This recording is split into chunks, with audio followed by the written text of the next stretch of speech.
কিছু ছাড়িয়া মসজিদের পালকে আয়না তোলা দাই সাজায়া তারে জনমের লাগিয়া মসজিদের পালকে আয়না তোলা দাই সাজায়া তারে জনমের লাগিয়া। লিল্লাহি তাকবীর, লিল্লাহি তাকবীর। মাশাআল্লাহ, হায়াকাল্লাহ, জাযাকাল্লাহ, বারাকাল্লাহ। এরপর কবি কি বলছে জানেন? ছেলে মেয়ে নববধূর প্রেমেতে মজিলা, নামাজ রোজা সব খুয়াইলাম দুনিয়ায় আসিয়া। সেই ছেলেরাই গোসল দিবে,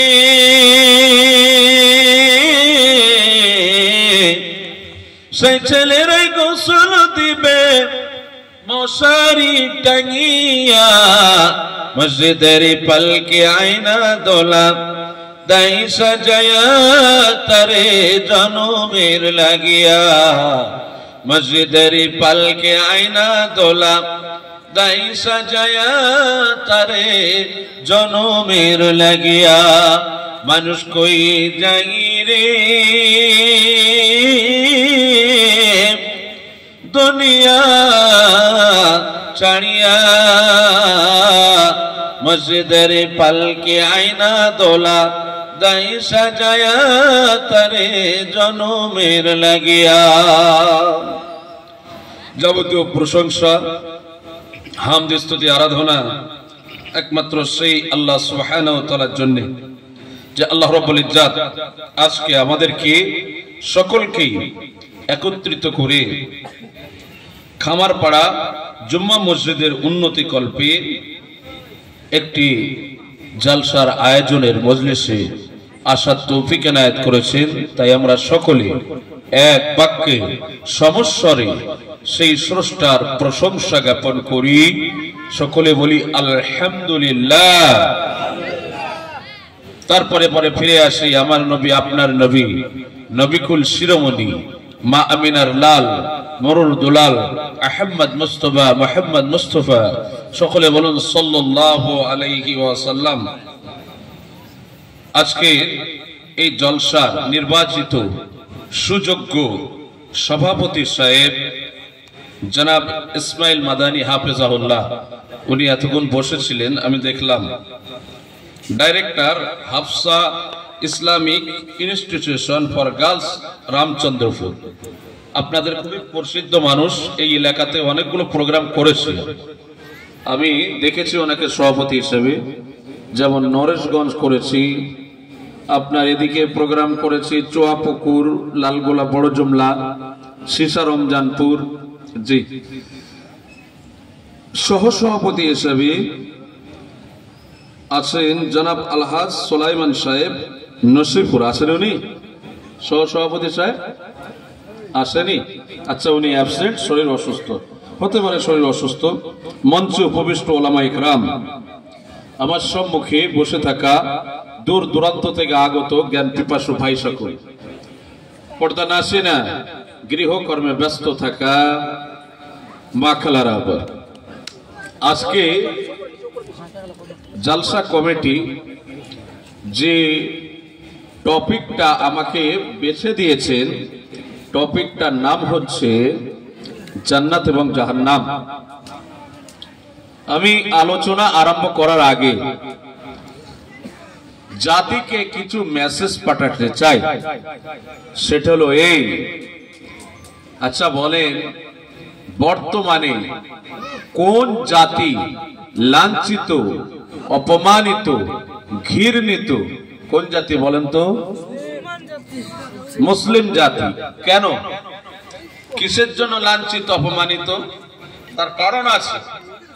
তার কারণ হলো একটাই, কিতাবুল্লাহ, সুন্নতি রাসূলিহি।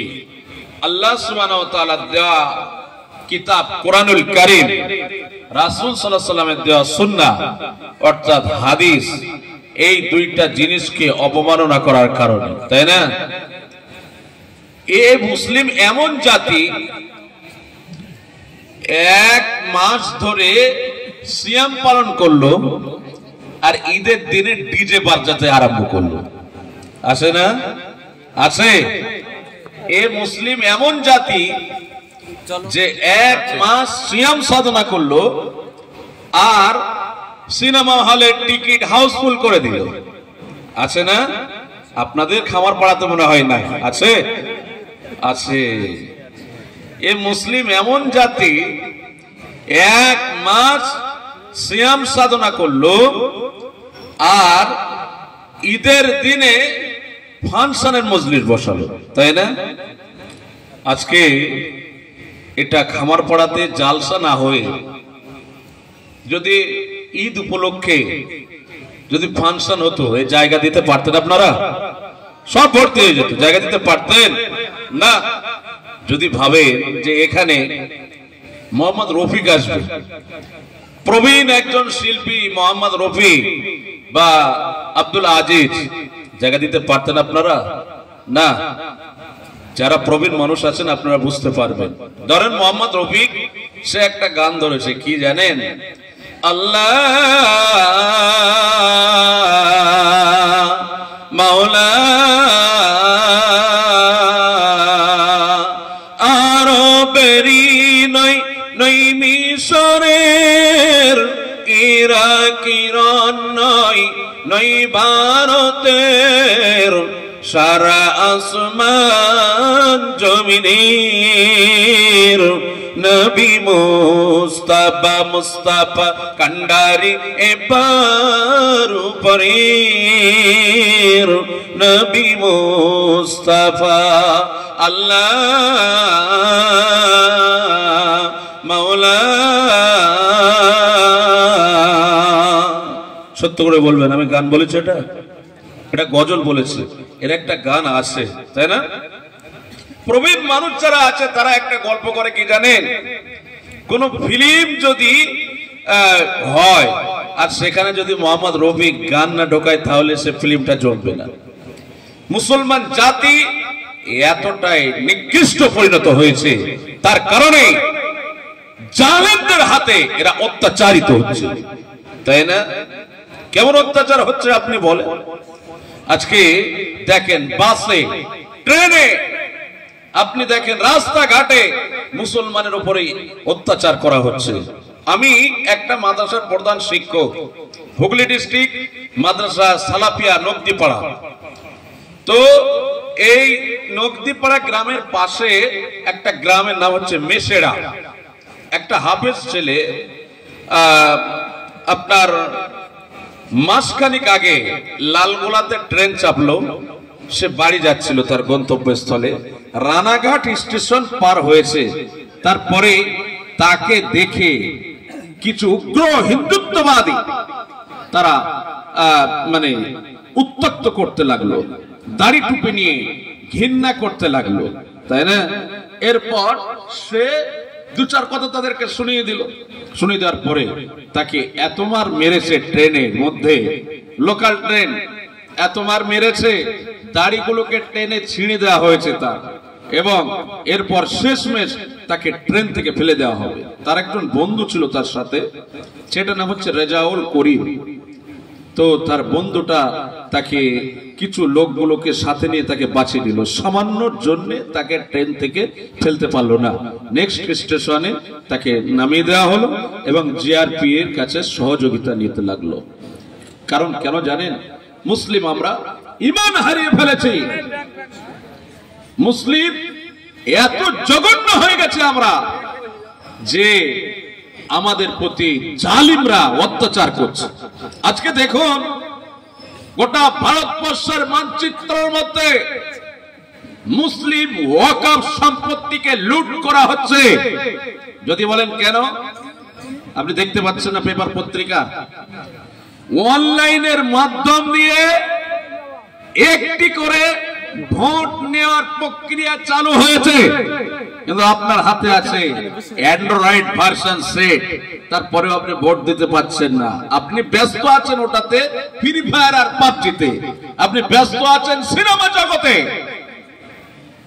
আরে আপনাদেরই সম্পত্তি, আমাদের সম্পত্তিকে বাঁচানোর জন্য আপনার কাছে ভিক্ষা চাইতে হবে? জি আপনি জানেন মুসলিম অকাল সম্পত্তি কতটা আছে? গোটা ভারতবর্ষের মধ্যে মুসলিম অকাল সম্পত্তি কতটা আছে? সবই তো মুসলিমদের সম্পত্তি। গোটা পশ্চিম বাংলাতে যেটা আছে আমাদের হাইকোর্ট, এটা মুসলিম সম্পত্তি। যেটা আছে দমদম এয়ারপোর্ট, এটা মুসলিম সম্পত্তি।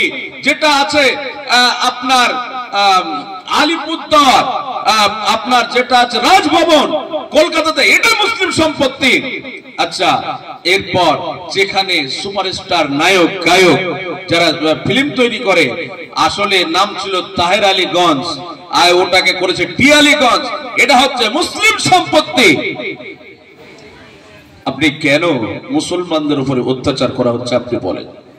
এই সম্পত্তি কত আছে আপনি চিন্তা করতে পারছেন? সম্মানিত বাপজিরা আমার, মুশরিকদের চক্রান্ত মুসলিম সম্পত্তি নিধন করার জন্য নয়, যুগে যুগে কালে কালে মুসলিম যখন ঈমান হারা হয়েছে, এই মুসলমানদেরকে সাইজ করার জন্য আল্লাহ সুবহানাহু ওয়া তাআলা জালিম বাদশাকে প্রেরণ করেছে। লিল্লাহি তাকবীর! ঠিক কিনা বলেন? জালিম বাদশাকে প্রেরণ করেছে। যদি বলেন কেমন কথা, মুসা আলাইহিস সালামের বিরুদ্ধে যেমন ছিল ফিরআউন, বনি ইসরাইল এবং কিপ্তি বংশের মধ্যে একটা রাজনীতির বিবাদের প্রাচীর করে তৈরি করেছিল ফিরআউন। বনি ইসরাইলের মানুষদের প্রতি অত্যাচারের স্টিম রুলার চালানো হয়েছিল, আর কিপ্তি বংশের মানুষদের প্রতি সমস্ত সহযোগিতা করা হতো। কিন্তু আল্লাহ সুবহানাহু ওয়া তাআলা এই ফিরআউনকে ধ্বংস করেছেন কি করেন নাই? যে আল্লাহ ফিরআউনকে ধ্বংস করেছে, সেই আল্লাহ আমাদের ভারতবর্ষের জালিম বাদশাকে ধ্বংস করতে পারবেন কিনা? পারবে? পারবে?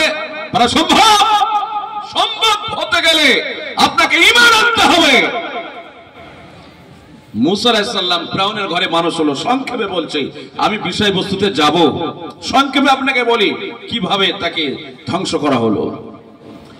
মুসা আলাইহিস সালামকে মারার জন্য চক্রান্ত করলো ফিরআউন। মুসা আলাইহিস সালাম তার দলবল নিয়ে তিনি পালিয়ে যেতে লাগলেন। এমন অবস্থায় সামনে পড়েছে কোন ব্যাখ্যায় বলছে নীল নদ, আবার কোথাও বলছে লোহিত সাগর। যখন সামনে পড়ে গেছে, ফিরআউন কার কাছে সাহায্য নিলেন? বলে আল্লাহর কাছে। আল্লাহর কাছে কি সাহায্য নিলেন? আল্লাহকে বললেন, রব্বি আরিনি, হে আমার রব, আমরা তো আর পালিয়ে যাওয়ার কোন রাস্তা খুঁজে পাই নাই, কিভাবে কোথায় যাব? আল্লাহ বললেন, মুসা, ওয়া মা তিলকা বিয়ামিনিকা ইয়া মুসা, ক্বালা হিয়া আসায়া। আল্লাহ বললেন, মুসা, তোমার হাতে ওই লাঠি আছে, ওই লাঠিকে নিয়ে সমুদ্রে মারো। যেমনি সমুদ্রে মারলেন, সাথে সাথে সুন্দর চকচকে রাস্তা বানালেন। কে চিল্লায় বলেন? আল্লাহ। এই সুন্দর রাস্তা তৈরি হয়ে গেল।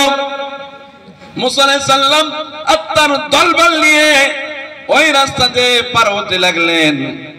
ফিরআউন দেখলো যে বাহ, খুব সুন্দর চমৎকার রাস্তা, তো এই রাস্তা দিয়ে আমি যাব, তাহলে মুসাকে ধরতে পারবো।